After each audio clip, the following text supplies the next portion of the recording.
Good afternoon, everyone. This is an update on the tropics for October 9th, 2022. Hurricane Julia did make landfall this morning, and it is now Tropical Storm Julia, as it is going to be headed into the eastern Pacific to weaken off throughout the next few days here. As you can see, we've been seeing a lot of rainfall in Nicaragua and also in Costa Rica, Belize, in Honduras, El Salvador. Also seeing all of that rainfall this morning and afternoon here in Central America. Again, that is going to be headed into the eastern Pacific. You generally should be getting much more decent conditions throughout the upcoming 48 hours as that moves out of the area, but you may see some leftover rain, of course, from some of that moisture left over from Julia. Now, as you can see, the rest of the Atlantic here is very quiet. Now, as you can see, we are seeing some convection over here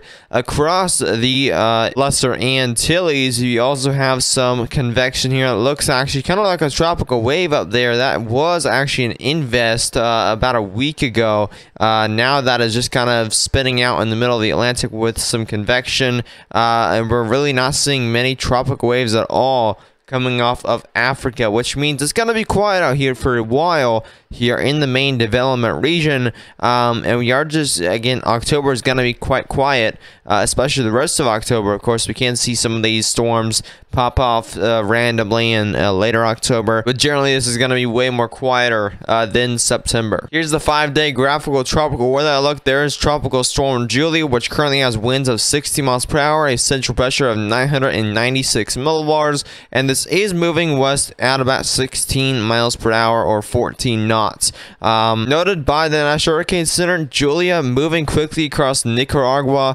approaching the Pacific coast. Risk of life-threatening flash floods and mudslides across Central America and southern Mexico continues through Tuesday. Here's the wind history for Julia here. As you can see, a good portion of the coastline of Nicaragua, especially the eastern coastline, even going to central Nicaragua, has seen hurricane force wind speeds overnight last night as it did make that landfall.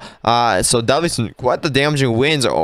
Probably caused a lot of damage there on the east side of Nicaragua, not to mention all these tropical storm force winds and also gusts can definitely bring a lot of structural damage and tree damage as well for portions of Nicaragua. But as you can see, a lot of this rainfall is spreading out from this whole region right here. So we're not just seeing the impacts for Nicaragua, we're also seeing it for Belize, Guatemala, El Salvador, Honduras, Costa Rica, even Panama could see some of that rainfall as well. Most of the life-threatening flooding could be happening here in a little bit of Belize there, Honduras, El Salvador. Most of the life-threatening flooding is happening in that kind of general area. Hurricane warnings have diminished for Nicaragua, as well as those some of those islands eastern Nicaragua. We have still tropical storm warnings here for El Salvador and portions of Honduras, Nicaragua as well. Tropical storm watches continue for Guatemala there. So mainly tropical storm impacts will continue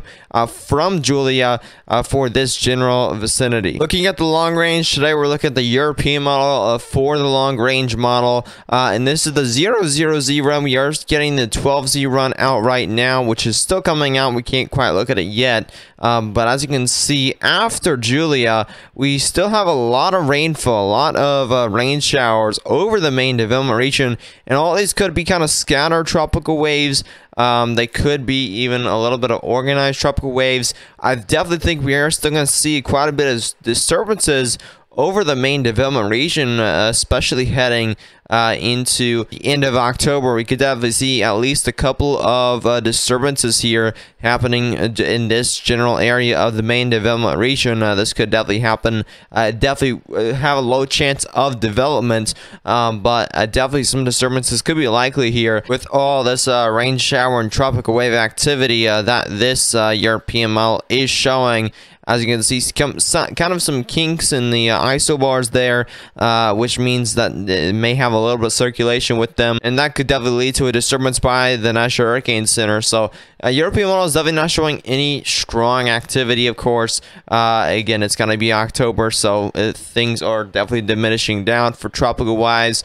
As you can see, GFS model definitely has some circulation, some of those waves there, but really not really any strong activity we're seeing from the GFS model. We can look at the Icon model as well. Icon model typically has actually some decent looking disturbances usually around the end of the cycle of the Icon model, which again it usually shows some type of disturbance, strong or weak. Icon model typically just doesn't really want to give up any tropical disturbances. And here's the CMC model, which kind of has the same opinion as the Icon model.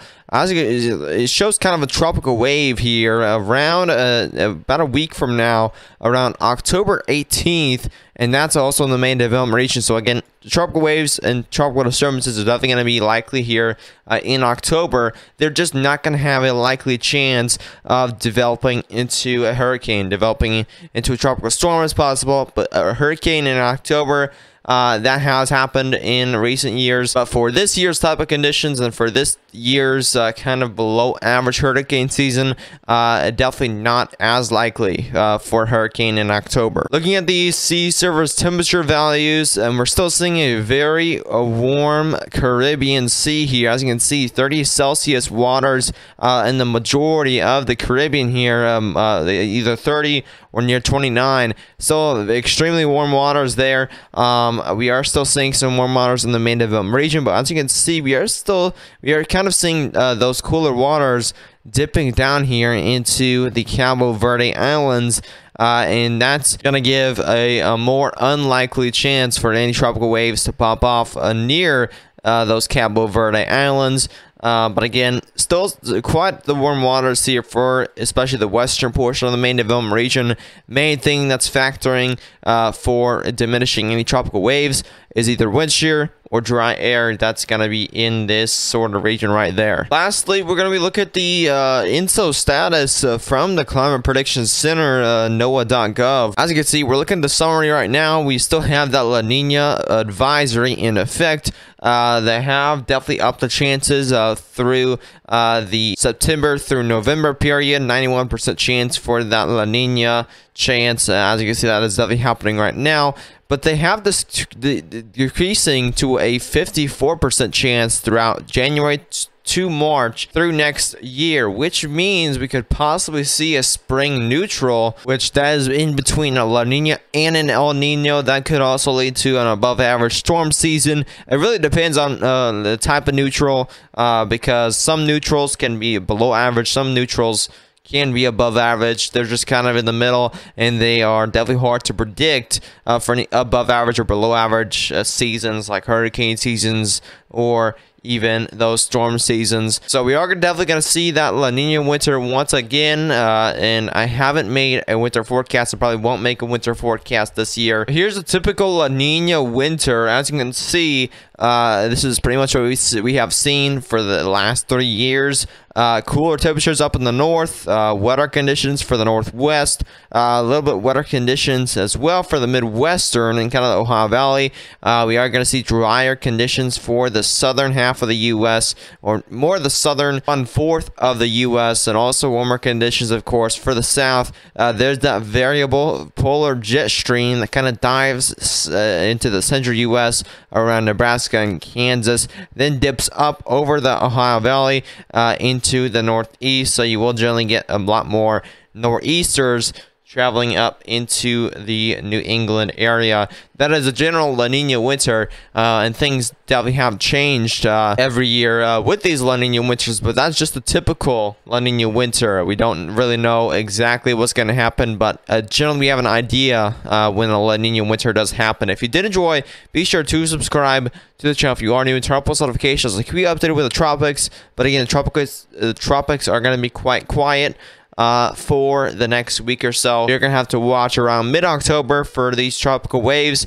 Otherwise, it's gonna be quiet here. Weather-wise, again, we are seeing an Arctic blast right now in the U.S. And we'll get back to those U.S. forecasts sometime in the next week or so, as those tropical season is getting quiet. So share this video with any friends or family. But as always, see you in the next one. Stay safe.